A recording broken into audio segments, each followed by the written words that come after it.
Good morning students, have a seat. आज हम लोग पढ़ेंगे pastoralist in the modern world. अभी तक जो हम लोग क्लास 9th में हिस्ट्री पढ़ते आए हैं, फ्रेंच रेवोल्यूशन, रशियन रेवोल्यूशन या जर्मनी में नाजीवाद, है ना, ये पढ़ते आए हैं। हम लोग मेनली क्या देखते आए हैं, इवेंट को चर्चा करते आए हैं। अभी तक हम लोग घटना, हिस्ट्री मतलब क्या जाने, ये घटना है और उसका रिएक्शन है, प्रतिक्रिया है। अभी तक हम लोग ने हिस्ट्री, राजा महाराजा की कहानी या घटना से संबंधित जाना, लेकिन आज जो हम बात करेंगे, क्लास 9 में हिस्ट्री पढ़ेंगे, वो कुछ इससे अलग हटके है ना। ये कोई घटना नहीं है, ना घटना की प्रतिक्रिया है। एक ऐसे समुदाय की बात करेंगे जो इतिहास में विरले ही नजर आता है, उसकी कोई चर्चा ही हमें नजर आती है, मिलती है। ठीक है, वो सोसाइटी हम जिसकी बात करने वाले हैं वो क्या है, सोसाइटी पेस्टोरलिज्म। ठीक है, यानी कि चरवाहे, आधुनिक विश्व में चरवाहे, pastoralism in the modern world.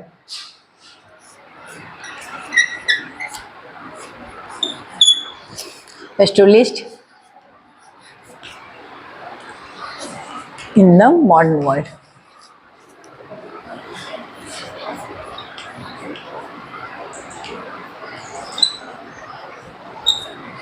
ये जो समुदाय है ये मेनली क्या है, घुमंतु है ना। घुमंतु, घुमंतु मतलब क्या होता है, नाम से ही पता चल रहा है, ऐसे लोग जो अपनी रोजी रोटी के लिए आज इस स्थान पे हैं तो कल दूसरे स्थान पे मूव करेंगे। यानी कि कहने का तात्पर्य यह है कि रोजी रोटी के लिए आज हम कुशीरा में रह रहे हैं, कल गोपीकांदन में भी रह सकते हैं, तो जिसका कोई अस्थाई निवास स्थान ना हो।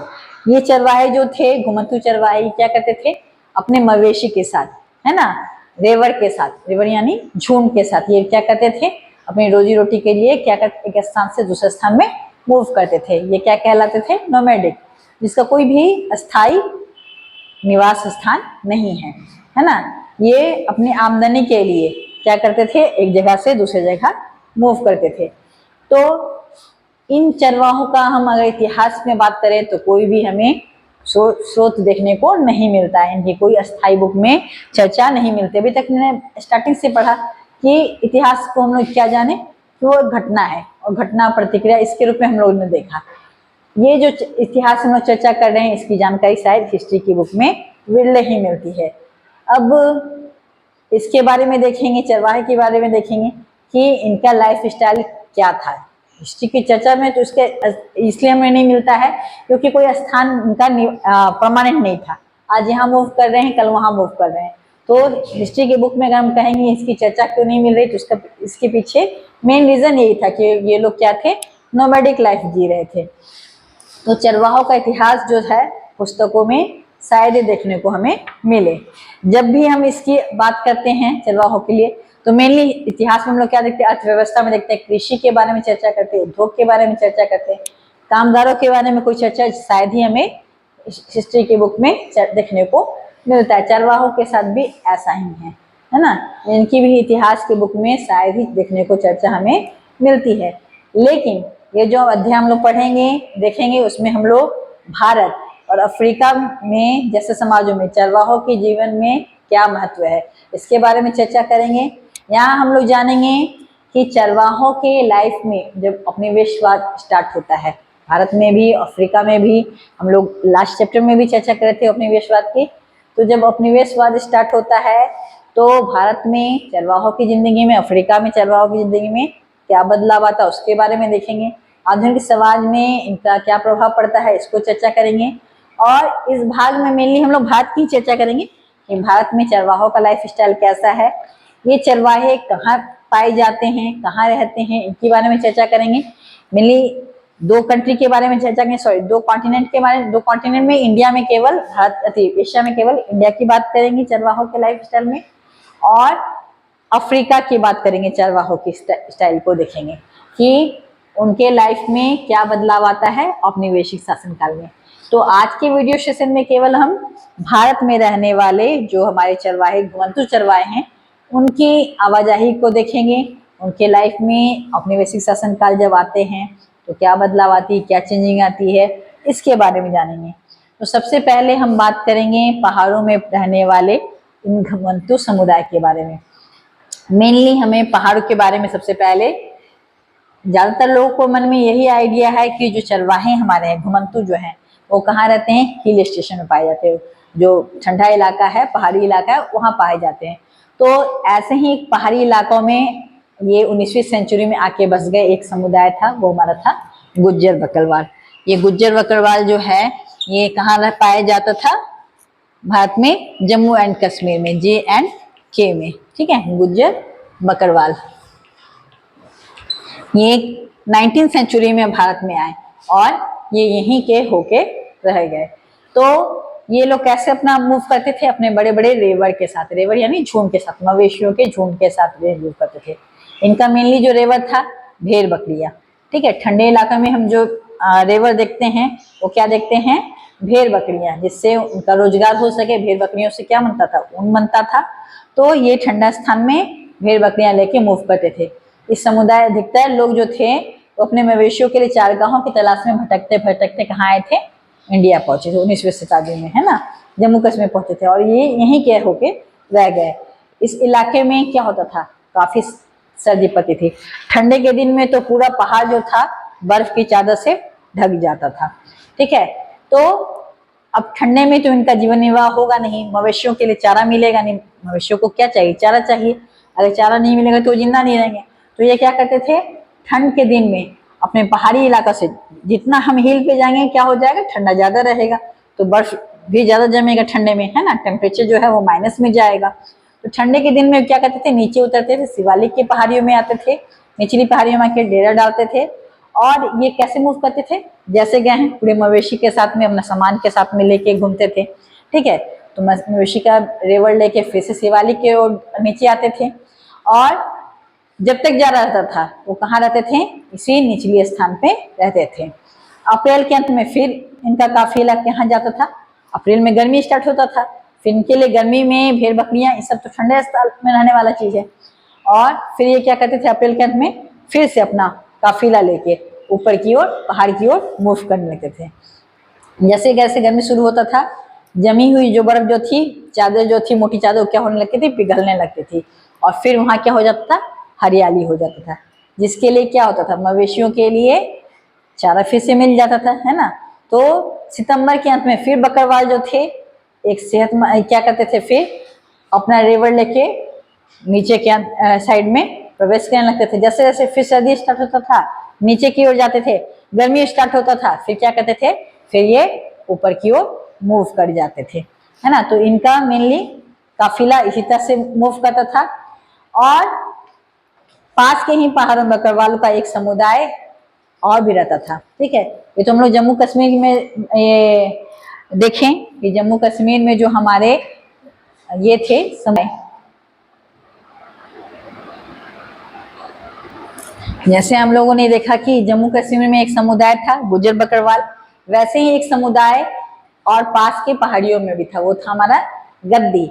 ये मेनली कहाँ था? हिमाचल प्रदेश में। ये समुदाय जो था गद्दी समुदाय, वो हमारा कहाँ प्रवेश पाया जाता था? हिमाचल प्रदेश में, ठीक है। और ये भी सेम जैसे हम लोग गुज्जर बकरवाल की चर्चा कर रहे हैं कि सीजन के साथ में सर्दियों में नीचे आते थे और फिर गर्मियों में ऊपर जाते थे पहाड़ के इलाकों में, वैसे ही गद्दी भी वही काम करते थे। गद्दी भी क्या करते थे? जैसे जैसे सर्दी बढ़ता था वो क्या करते थे? नीचे की ओर आने लगते थे। और गर्मी के दिन में फिर मौसम के साथ साथ वो क्या करते थे? ऊपर की ओर प्रवेश करते थे। तो इनका भी प्रवेश गर्मियों में शिवालिक के निचली स्थान में और ठंडे में, गर्मी में फिर ऊपर पहाड़ियों पे चल जाते थे। वैसे ही सेम जैसे गुज्जर बकरवाल अपने मवेशी के साथ झुंड लेके अपना प्रवेश करते थे, वैसे ही ये लोग भी अपने मवेशियों के साथ में क्या करते थे? अपना स्थान परिवर्तन करते थे। जब बर्फ पिघलता था और ऊंचे दर्रे खुल जाते थे तो बहुत सारी ऊपरी पहाड़ी पर स्थित जो घास के मैदान थे वो वहां पहुंच जाते थे, है ना। बकरवाल, गुज्जर बकरवाल की तरह ही इनका भी लाइफ स्टाइल सेम था। हम लोगों ने देखा पहाड़ पे जम्मू कश्मीर के जो ये थे हमारे घुमंतू समुदाय थे उसकी चर्चा की, हिमाचल प्रदेश की घुमंतू समुदाय गद्दी की चर्चा की। अब हमारा कुछ और पहाड़ी इलाका और भी है, जैसे उत्तराखंड का हमारा कुमायूं इलाका या इसके अलावा गढ़वाल का इलाका, उसकी भी बात करते हैं हम लोग। वहाँ के भी घुमंतू समुदाय को देखते हैं। तो ये लोग भी जो थे गढ़वाल और कुमायूं के जो थे समुदाय थे, ये भी क्या थे, मेनली गुज्जर थे। गुज्जर सर्दियों में भावर के सूखा जंगल में क्या करते थे, प्रवेश कर जाते थे, और गर्मियों में फिर से ऊपरी भाग मैदान में बुआल की तरफ क्या करते थे, चले जाते थे। तो इनमें से बहुत सारे जो थे हरे भरे चारगाहों की तलाश में 19वीं सेंचुरी में जम्मू कश्मीर से कहाँ आ गए, ये लोग भी पहाड़ियों से नीचे की ओर प्रवेश कर गए। तीनों समुदाय का जो हम कंडीशन देख रहे हैं, तीनों इलाकों में पहाड़ में रहने वाले का कंडीशन क्या देख रहे हैं, सेम। ये लोग मेनली क्या लाइफ स्टाइल बिता रहे हैं, नोमैडिक लाइफ बिता रहे हैं, घुमंतु लाइफ बिता रहे हैं। सर्दी गर्मी के हिसाब से ये हर साल क्या करते थे, चरवाहे स्थान बदलते थे, है ना। और जैसे हम लोगों ने कश्मीर की बात की, हिमाचल प्रदेश की बात की, वैसे ही हम लोग कुमायूं का, गढ़वाल का भी, वहाँ के भी जो समुदाय थे उनकी भी बात कर रहे हैं। सेम इसी तरह से और भी कुछ समुदाय थे, जैसे भोटिया, शेरपा, किनोरा समुदाय के लोग, इनका भी लाइफ स्टाइल क्या था, नोमैडिक। नोमैडिक मतलब घुमंतु। सीजन के मौसम के अनुसार ये लोग क्या करते थे, अपने स्थान को परिवर्तन करते थे। ये तो था हमारा पहाड़ों में रहने वाले समुदाय का लाइफ स्टाइल, ठीक है। लेकिन पहाड़ के अलावा भी हम देखेंगे कि चरवाहे रहते थे, जैसे पठारों में, मैदानों में, रेगिस्तानों में, है ना। पहाड़ हिल स्टेशन में केवल स्थान में रहे हमारे चरवाहे, ऐसा नहीं था, बल्कि वो और भी जगह रह रहे थे, जैसे पठार में, मैदान में और रेगिस्तान में भी ये चरवाहे हमारे रहते थे। तो चरवाहे जो थे वो पठारों, मैदानों और रेगिस्तान में बहुत ही संख्या में मौजूद था, ठीक है। हम लोगों ने तो थोड़ा संख्या में देखा भी, गुजर बकरवाल की बात की, गद्दी की बात की, है ना, ये थोड़े संख्या में, किन्नौरों की बात की, ये बहुत ही थोड़े संख्या में बात की। लेकिन इसके अलावा हमारा जो मेन भाग है, पठारी इलाका, मैदानी इलाका, रेगिस्तानी इलाका, इसमें भी हम लोग क्या देखते हैं कि हमारे चरवाहे समुदाय के लोग रहते थे। एक समुदाय था हमारा धंगर। धंगर जो था वो कहाँ रहता था, महाराष्ट्र में। धंगर जो था वो महाराष्ट्र का जाना माना क्या था, चरवाहा समुदाय था, ठीक है। 20वीं सदी की शुरुआत में इस समुदाय की जो आबादी थी 4,67,000, यानी समथिंग अबाउट 5 लाख की, है ना, 5 लाख की इसकी आबादी रही होगी लगभग। और ये गररिया या चरवाहे सीता का काम करते थे, और मेनली क्या बनाते थे, कंबल और चादर बनाने का काम करते थे। इनकी भी लाइफ स्टाइल नोमैडिक थी, कभी इस स्थान पे कभी उस स्थान पे, मौसम के अनुसार मूव करते थे। और मेनली इनका जो बिजनेस था वो क्या था, चादर बनाने का, कंबल बनाने का। जबकि कुछ भैंसे भी पालते थे ये लोग समुदाय के लोग। अभी तक हम लोगों ने पहाड़ वाले के समुदाय को क्या देखा कि ठंडे वाले जानवर को पाल रहे हैं, जैसे भेड़ की बात कर रहे हैं, बकरी की बात कर रहे हैं, जिससे ऊन बनाया जा सके। धंगर महाराष्ट्र में रहने वाला ये था, समुदाय था, और ये लोग कंबल और चादर बनाते थे। धंगरों की मवेशी जो थी, कटाई के बाद मवेशी क्या करते थे, कटाई के बाद जो बचा हुआ खूट होता था, जैसे हम लोग गेहूं रोपते, चावल रोपते, काटने के बाद क्या निकलता है, खूट निकलता है। तो ये खूट जो होता है वो कौन खाता था, मवेशी को खिलाने का काम करते थे, ठीक है। चारों तरफ इस कटीली झाड़ियों को ये लोग मवेशी को चारगाह के रूप में यूज करते थे। इनका भी मौसम के अनुसार स्थान परिवर्तन शुरू से बताते आ रहे हैं। अक्टूबर के आसपास ये धंगर बाजरे की कटाई करते थे और चारगाहों की तलाश में पश्चिम की तरफ चल जाते थे, ठीक है। बाजरे की कटाई तो कर ली, इधर का इलाका सूखा, ठीक है। तो अब चारगाह कहाँ मिलेगा, तो चारगाह की तलाश में अब कहाँ जाना है, ये लोग महाराष्ट्र पश्चिम की ओर मुड़ रहे हैं, ठीक है। इसी तरह और भी बहुत सारे समुदाय थे। हमारा रेगिस्तान में एक समुदाय था, वो था रायका, राजस्थान का, है ना। एक समुदाय था रायका, ये समुदाय कहाँ का है, ये हमारा समुदाय राजस्थान का है। ये समुदाय जो था मेनली रेगिस्तान में रहता था, इसलिए ये किस तरह के भेड़ पालते थे, जानवर पालते थे, मेनली ऊंट पालते थे, क्योंकि रेगिस्तानी इलाके में पानी की कमी होती है। तो मवेशी जब खुद पानी पिलेगा नहीं पीने को, तो मवेशियों को कैसे पिलाएंगे। तो ऐसे जानवरों को प्रयोग करते थे ये जो रेगिस्तान में आराम से जीवन निर्वाह कर सके। मेनली इनका जो भेड़ होती है, झुंड होता था, रेवर होता था, वो किसका होता था, ऊंटों का होता था। और ये समुदाय भी अपने रेवर के साथ एक स्थान से दूसरे स्थान में क्या करते थे, परिवर्तन करते थे। चारवाहों में एक जाना पहचाना नाम बंजारों का भी है। बंजारा भी हम लोग देखें, बंजारा तुम्हारे झारखंड बिहार में भी देखने को पाया जाता है। समय समय पे बंजारा राजस्थान से कहाँ जाते हैं, इधर नॉर्थ इंडिया की तरफ भी प्रवेश कर जाते हैं। बंजारे उत्तर प्रदेश में, है ना, पंजाब में, मध्य प्रदेश में, महाराष्ट्र में कई इलाकों में रहते थे। ये लोग बहुत दूर दूर तक चले जाते थे और रास्ते में अनाज के और चारों के बदले गांव वालों को खेत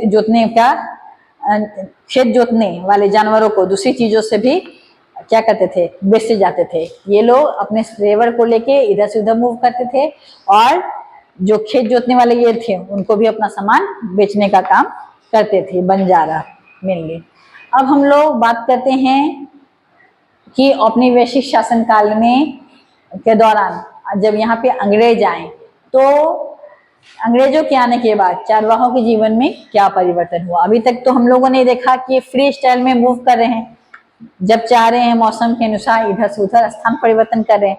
लेकिन अंग्रेजों के आने के बाद औपनिवेशिक शासन में, ठीक है, चरवाहों के जीवन में जो होता है काफी बदलाव आता है ना।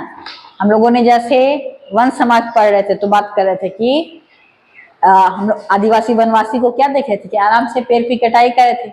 लेकिन जब अंग्रेज औपनिवेशिक स्टार्ट होता है तो आराम से वनों की कटाई पॉसिबल थी? नहीं पॉसिबल थी, क्योंकि अंग्रेजों ने क्या किया, वन अधिनियम लागू कर दिया। सेम एज यहाँ भी हम लोग वही बात करेंगे, चरवाहे जितना आसानी से मौसम के अनुसार अपना स्थान परिवर्तन कर रहे थे, अब औपनिवेशिक शासन काल में उनके जीवन में काफी बदलाव आया। आराम से इधर से उधर मूव करना और अपने भोजन का निर्वहन के लिए इधर उधर तलाश करना, ये चीज उनको अच्छा नहीं लग रहा था, है ना। अपनी शासन के दौरान में सबसे पहले जो रोक लगाया गया था झूम खेती पे लगाया गया था, क्योंकि झूम खेती से क्या हो रहा था, उनके वनों का विनाश हो रहा था। तो औपनिवेशिक शासन के दौरान चरवाहों की जिंदगी में गहरे बदलाव आते हैं। उनके चारागाह क्या हो गया, सिमट गया। पहले तो क्या था कि जैसे चारागाह की कमी आपका एक स्थान में कम रहा है, वो दूसरे निचले स्थान में चल जाते थे। अब उनपे क्या लगा दी गई, बहुत सारी बंदिशें लगा दी गई, ठीक है। और अब उनसे कुछ और वसूला जाने लगा। ये जो अपने रेवर को लेके जाते थे चारगाहों के लिए, तो उनसे अब क्या वसूला जाने लगा, लगान वसूला जाने लगा। और लगान में भी काफी वृद्धि कर दी गई। खेती में उनका हिस्सा घटने लगा और पेशे हुनर का भी बहुत बुरा असर पड़ गया ये चरवाहों की जिंदगी में। अब हम बात करते हैं, आइए देखते हैं कि ऐसा क्यों हुआ, इसके कारणों को जानते हैं। जब औपनिवेशिक शासन काल स्टार्ट हुआ तो उनके लाइफ स्टाइल में इतना जल्दी बदलाव कैसे आया, उनकी स्थिति ऐसे कैसी हो गई। तो सबसे पहले तो है रीजन, कारण जो है वो ये है कि अंग्रेज सरकार चारगाहों को खेती की जमीन में तब्दील कर देना चाहते थे। अंग्रेजों को ये पसंद नहीं था कि वो अपना मवेशी को लेकर इधर उधर जाए और जानवरों को अपना चराने के लिए छोड़े, ये इनके लिए यूजलेस चीज था, है ना। वो क्या चाहते थे कि जो जमीन है उसको क्या करना है, खेतीहर जमीन में तब्दील कर देना है ना, खेती की जमीन बना देना है, जिससे उनको क्या मिल सके, आमदनी मिल सके, ठीक है। ये खेती उनके लिए आमदनी का बहुत बड़ा स्रोत था। जितना एरिया क्षेत्रफल पे खेती होगा उतना ज्यादा उनको क्या मिलेगा, लगान मिलेगा, टैक्स मिलेगा, है ना। तो वो जमीन को खेतीहर जमीन बनाना चाहते थे। इसमें जूट, कपास, गेहूं और अन्य खेतीहर चीजों का उत्पादन करना चाहते थे, है ना, जिससे उनका ज्यादा से ज्यादा मुनाफा हो सके, ठीक है। और ये जो हम नोमैडिक को देख रहे हैं वो इधर उधर मूव कर रहे थे अपने जानवरों को लेके चारगाह के लिए, उससे क्या हो रहा था, उनका नुकसान हो रहा था। तो सबसे पहले अंग्रेजों को आने के बाद उनके लाइफ स्टाइल में इस चीज में क्या कर दिया गया, पाबंदी लगा दी गई, है ना। उनको इस तरह के काम में अंग्रेजों ऐसी जमीन को बेकार मानते थे जो चरवाहे के लिए केवल यूज होता था, ठीक है। उसे खेती के लायक बनाना उनका परम कर्तव्य समझते थे। जमीन वही अच्छा है जिसमें खेती किया जा सके, है ना। तो पहला रीजन तो परिवर्तन तो हमें ये देखने को मिलता है कि अंग्रेजों के आने के बाद, औपनिवेशिक शासन के स्थान स्टार्ट होने के बाद क्या होता है, जो चारागाह आराम से इधर घूम रहे थे उन पे बहुत सारी बंदिश लग जाती है। इसके अलावा दूसरा और हम क्या परिवर्तन देख रहे हैं, उनके जीवन में क्या प्रभाव पड़ता है, वन अधिनियम कानून लगा दिया गया। फॉरेस्ट सोसाइटी में जो लास्ट चैप्टर पढ़े थे, लेसन 4 पढ़ रहे थे, उसमें हम लोगों ने बात किया था, है ना। अंग्रेजों ने क्या किया, यहाँ आने पे वन अधिनियम लगा दिया। जंगल पे कानून अधिनियम लगा दिया गया, आराम से जाएं जंगल को कटाई कर ले, इससे पहले हम लोग देख रहे थे। लेकिन अंग्रेजों ने क्या किया कि अब जंगल को ऐसे नहीं कटिंग कर सकते, है ना। वन को 3 भाग में बांट दिया था, हम लोग पिछले चैप्टर में पढ़ चुके हैं, आरक्षित, संरक्षित और ग्रामीण, ठीक है। तो वन अधिनियम लग जाने से क्या हो गया, अब ये जो 19वीं सदी के मध्य तक आते आते देश के विभिन्न प्रांतों में वन अधिनियम पारित हो गया और इन कानूनों के आड़ में सरकार ने कई जंगलों को क्या कर दिया, आरक्षित वन घोषित कर दिया। तो अब ऐसे आरक्षित वन में हमारे जो ये थे चरवाहे थे, वो जाके भी घुमंतू अपने जाके भी क्या कर सकते हैं, जब उनको अपने रेवड़ के लिए चारा ही ना मिलेगा। तो इन जंगलों में चरवाहों को घूमने पे भी पाबंदी लगा दी गई थी, ठीक है। कई जंगलों को ये क्या कर दिया गया, संदिग्ध घोषित कर दिया गया। जंगल क्या है हमारा, संदिग्ध है, इसे यहाँ पे मूव नहीं करना है। और इन जंगलों में चरवाहों को चरवाहा से परंपरागत अधिकार को क्या कर लिया गया, छीन लिया गया। ये भी उनके लाइफ स्टाइल में काफी चेंजिंग आई। तीसरा रीजन ये था कि जो अंग्रेज अधिकारी थे वो घुमंतू को क्या देखते थे, शक भरी निगाहों से देखते थे।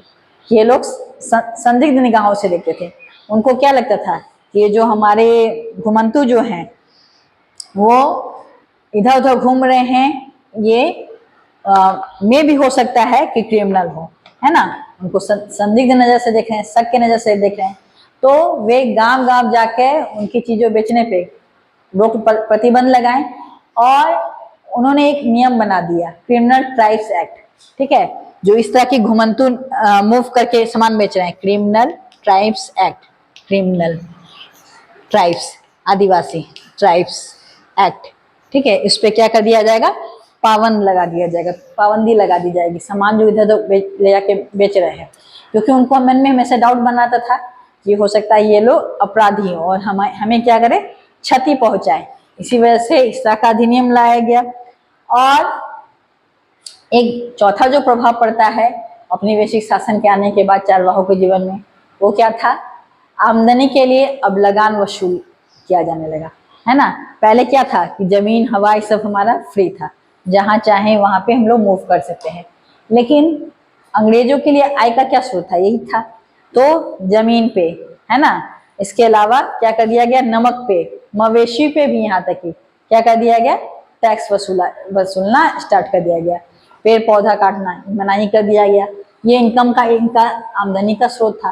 तो औपनिवेशिक शासन जैसे स्टार्ट होता है, हम लोग क्या देखते हैं, चरवाहों के जीवन में बहुत ढेर सारे बदलाव आते हैं। इन बदलावों की जिंदगी किस तरह से प्रभावित हुई अंग्रेजों की, चरगाहों की, तो इन चीजों की वजह से चरगाहों की जो स्थिति थी गंभीर कमी पैदा कर दी, है ना। अब चारगाहे जो हो गए, क्या हो गए, वे अस्थायी बसने लग गए, क्योंकि अंग्रेजों ने बहुत सारी चीज में क्या लगा दिया, पाबंदी लगा दिया। इधर उधर मूव नहीं कर सकते, उनको फिक्स लगान देना है। तो अगर इधर उधर मूव करेंगे तो उनका डेटा तो नहीं अंग्रेजी सरकार के रिकॉर्ड में रहेगा, ठीक है। तो जैसे जैसे ज्यादा से ज्यादा चारगाहों को सरकारी कब्जे में लेकर उन्हें क्या कर दिया गया, खेती जमीन में बदल दिया गया।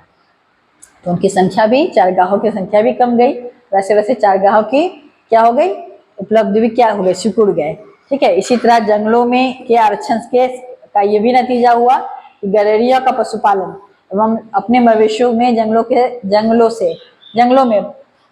जंगलों में पहले जैसे आबादी अब नहीं रही, ठीक है। क्योंकि इस पे बहुत सारे अधिनियम लगा दिए गए। हम लोगों ने देखा कि ये क्रिमिनल ट्राइब्स एक्ट भी लगा दिया गया। उसके अलावा वन अधिनियम भी लगा दिया गया। तो अब चरवाहे अपने लाइफ स्टाइल में पहले की तरह नहीं रह सकते थे, नोमैडिक लाइफ नहीं जी सकते थे। ये तो था भारत में औपनिवेशिक शासन काल के समय में चरवाहों की स्थिति में क्या परिवर्तन आया, या चरवाहे अपनी जिंदगी कैसे देख रहे थे। आज के लिए यहीं तक। कल हम लोग जो बात करेंगे वो हम लोग अफ्रीका में चरवाहों के लाइफ स्टाइल में क्या परिवर्तन आया उसको देखेंगे। और इसके साथ ही कल के साथ ही हमारे क्लास 9 का जो हिस्ट्री है वो कंक्लूड हो जाएगा। आई होप अभी तक हमारा क्लास 9 का हिस्ट्री जो पढ़ रहे थे वो समझ में आ चुका होगा। Thank you so much.